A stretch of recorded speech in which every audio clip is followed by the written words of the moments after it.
Mismong Senado ang nagulat nang biglaan tanungin ni Senator Bato kung kaya ba nating gumanti ng ratrat.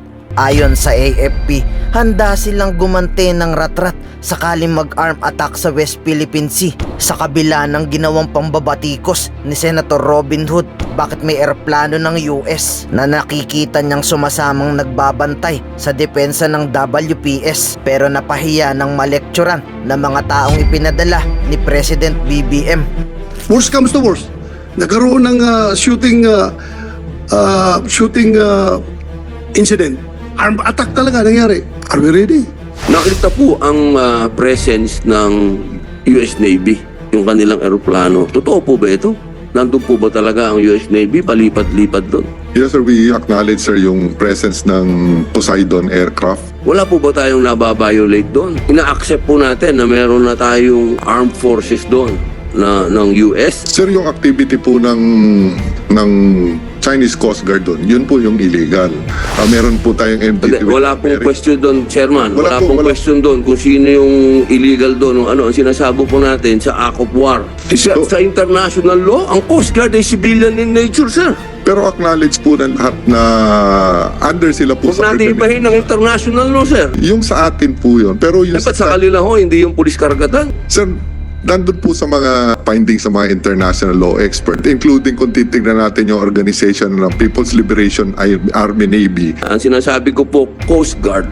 Under po sa kanila yung Coast Guard, yung militia. Kahit naman po ito, under ninyo to armed forces. Hindi po. Civilian in nature. Sir, binibigyan nyo ng ibang ibig sabihin ng Coast Guard. Kung ibig nyo sabihin ng Coast Guard, iba ang definisyon ng China. Opo. Wow Talaga lang Sino po kaya ang pwedeng sumagot kung nakita po ang presence ng US Navy, yung kanilang eroplano? Totoo po ba ito? Nandun po ba talaga ang US Navy palipat-lipat doon? Yes sir, we acknowledge sir yung presence ng Poseidon aircraft. I think it's coordinated sir sa AFP under the framework ng MDB-SEB yun sir. Okay, Chairman, may tanong ko lang po kasi US Navy, armed forces na po nila ito, di ba? Ng Amerika. Yung ating po, yung gamit ng dayuhan ay Coast Guard. Wala po ba tayong nababiolate doon? Na ang Coast Guard po kasi parang civilian din naman yan in nature. Tapos tayo, meron na tayong ina-accept po natin na meron na tayong armed forces doon ng US at Philippine Armed Forces na nandun sa paligid. Sir, yung activity po ng Chinese Coast Guard doon, yun po yung illegal. Yung pong presence ng US military at saka ng Coast Guard and Philippine military doon sa exclusive economic zone natin is within our right po. Meron po tayong MDT. Wala pong question doon, Chairman. Wala pong question doon kung sino yung illegal doon. Ang sinasabo po natin sa Act of War. Wala naman. Hindi po ba yun parang tayo halimbawa ang itinapat sa atin ay civilian lang, ang tinapat natin ay armed forces na, hindi ba po yun parang one step forward tayo? Mr. Chair, hindi naman po sir. Kasi yung meron naman pong klarong definition ng Act of War. At saka titignan natin sir, yung Chinese... Ano po ba yung klaro sa inyong Act of War? Pati ba paliwanag nyo sa amin? Armed attack po yung as defined po ng Article 51 po ng United Nations. Di ba civilian ho yun? Civilian ng Coast Guard? Sa umaaligit-aligit yung sa organisasyon po ng PLA Navy, yung Coast Guard po is under po ng PLA po yon, pati po yung mga Chinese militia vessel. So technically speaking po, hindi po civilian yung nature ng Chinese Coast Guard na nandun. Sa international law, ang Coast Guard ay civilian in nature, sir. Pero acknowledge po ng lahat na under sila po sa... Huwag natin ibahin ng international law, sir. Ang Coast Guard ay civilian in nature. Pulis nga lang yan Pulis ng karagatan. Yung sa atin po yun. Pero yung dapat sa kanila ho, hindi yung pulis karagatan. Coast Guard, sinasabi po ba natin, sir, na ang Coast Guard ng China ay hindi civilian in nature? Sir, nandun po sa mga findings sa mga international law expert, including kung titignan natin yung organization ng People's Liberation Army Navy. Sir, Yung- Army Navy po ang sinasabi nyo, Chairman. Ang sinasabi ko po, Coast Guard. Under po sa kanila yung Coast Guard, yung militia. Kahit naman po ito, under ninyo to Armed Forces. Hindi po. Civilian in nature. Sir, binibigyan nyo ng ibang ibig sabihin ng Coast Guard. So, ibig nyo sabihin ng Coast Guard, iba ang definisyon ng China? Opo. Ah, wow, ah. Talaga lang, ah. Papa. Bato kayo nagtataas ng kamay, sir. Chairman, nagtataas ng kamay. Yeah, Mr. Chair, being the representative of the Coast Guard, I think I need to pitch in something in the discussion about the Coast Guard. Hindi natin pinag-uusapan yung definition ng country.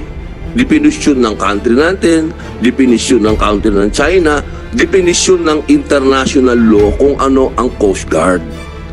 Okay? Kung ano ang tinatanggap ng international law sa Coast Guard. So, ang sinasabi niyo po ba,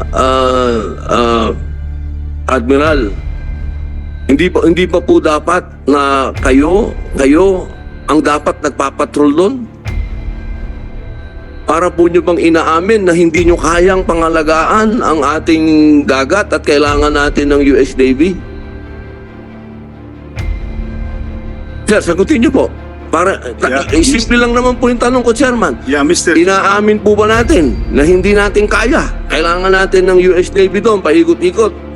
The reason why we are asking for the support of the national government in modernizing the Coast Guard because the Coast Guard right now is entrusted with the national government in handling the issue in West Philippine Sea. Hindi po natin pwedeng sabihin na hindi natin kaya. Kinakaya po natin. We are mastering the much needed courage, determination, and patriotism of our Coast Guard personnel in the area. The reason why we are facing even the biggest among the ships of China Coast Guard, dire China natin. So kaya po nandito kami, ay nangihingi kami ng suporta sa kapulungan ito para matulungan ng Coast Guard to improve our capability. Now, in terms of, may I add, Mr. Chair, in terms of the definition of the Coast Guard based on international law, there is no exact and precise definition that the Coast Guard is not, is a civilian.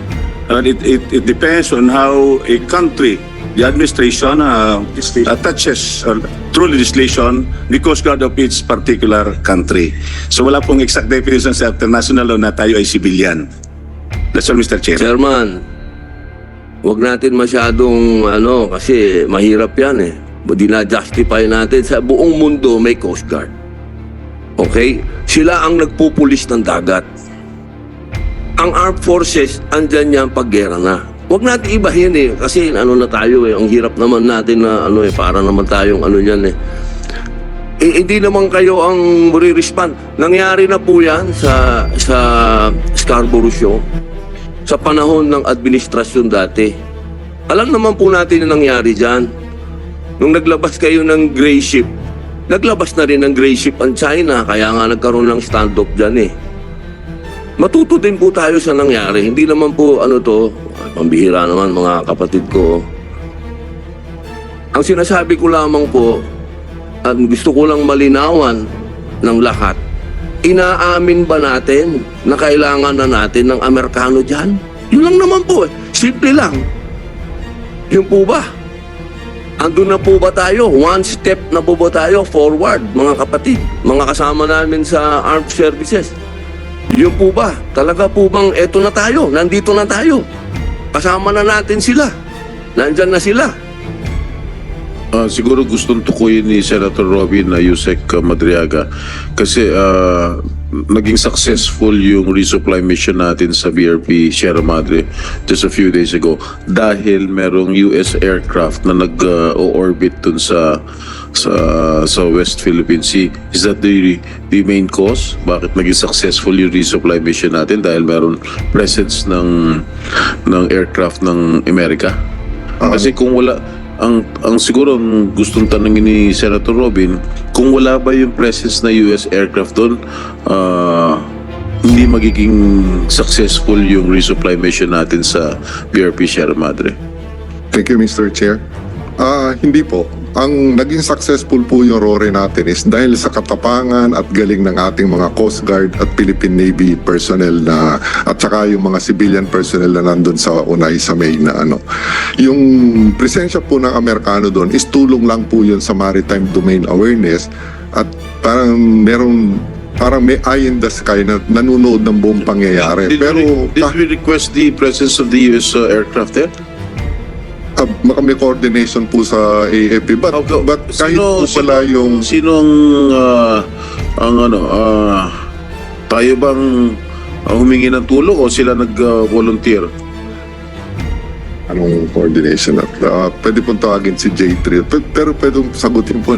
Sir, wala po tayong inaamin at hindi po tayo aamin na hindi natin kaya ang trabaho. Medyo kaya may Amerikano o sinong ibang bansa po, kaya po ng Philippine Navy, kaya ng Philippine Coast Guard po yan. Hindi po tayo susuko dyan kaya may Amerikano o wala. Hindi po tayo aamin na hindi natin po kaya. Kakayanin po natin kahit ano po yung gamit natin.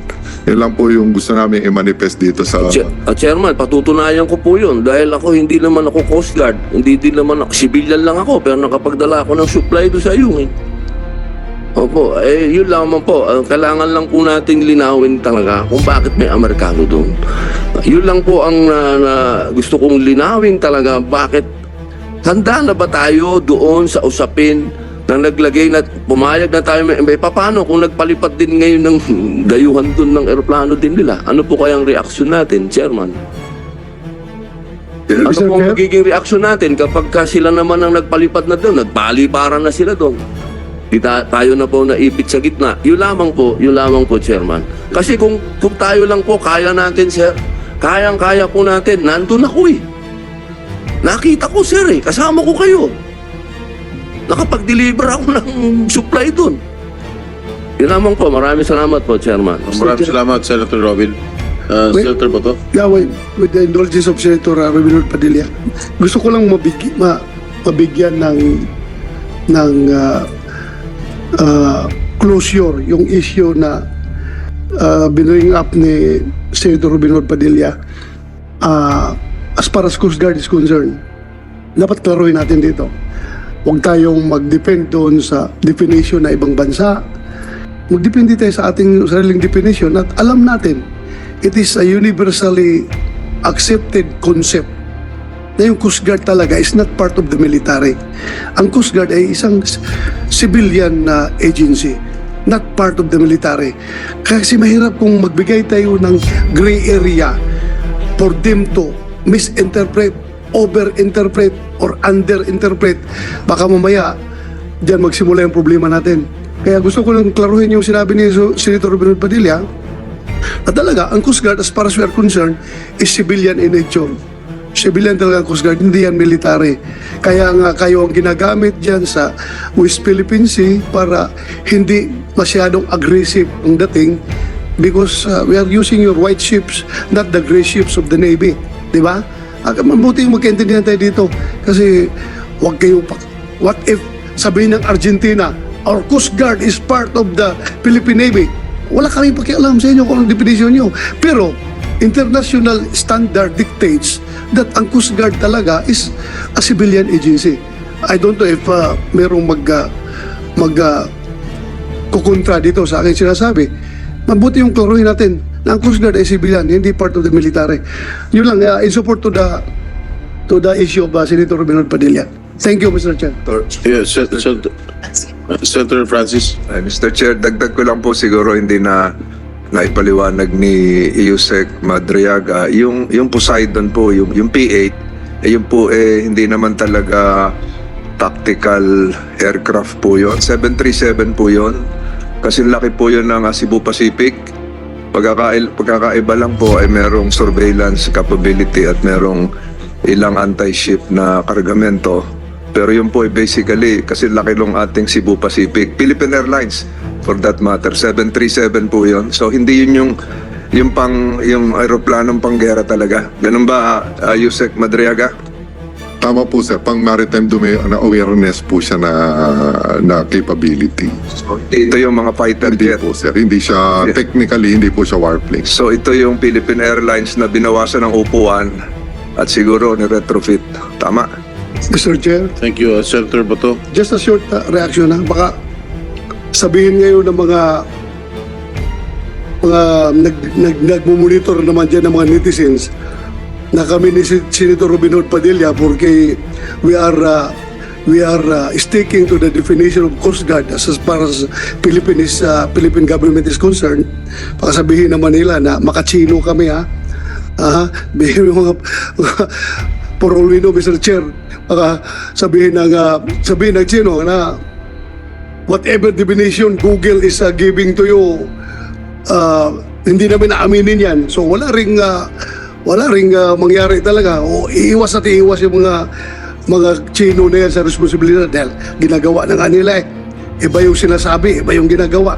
So wala talaga yung mga tao niyan. Iba, may sariling interest yung mga tao niyan. Kaya magkaisa tayo dito. Kami dito sa Senado, kayo sa Armed Forces at sa Coast Guard.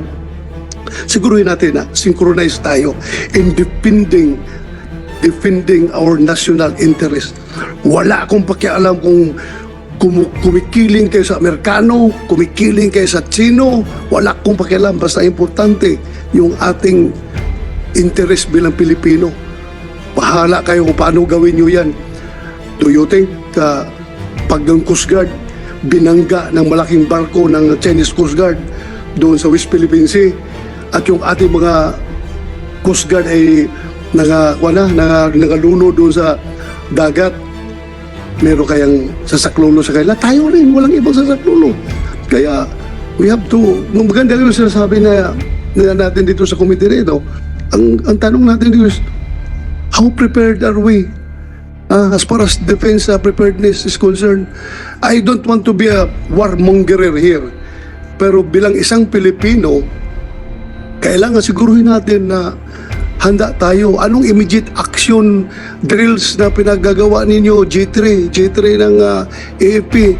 Pag may nangyari sa Coast Guard yung, o kaya nagkakaroon talaga na shooting war, hindi napigilan ng China dahil iniinay sila ng mga Coast Guard natin.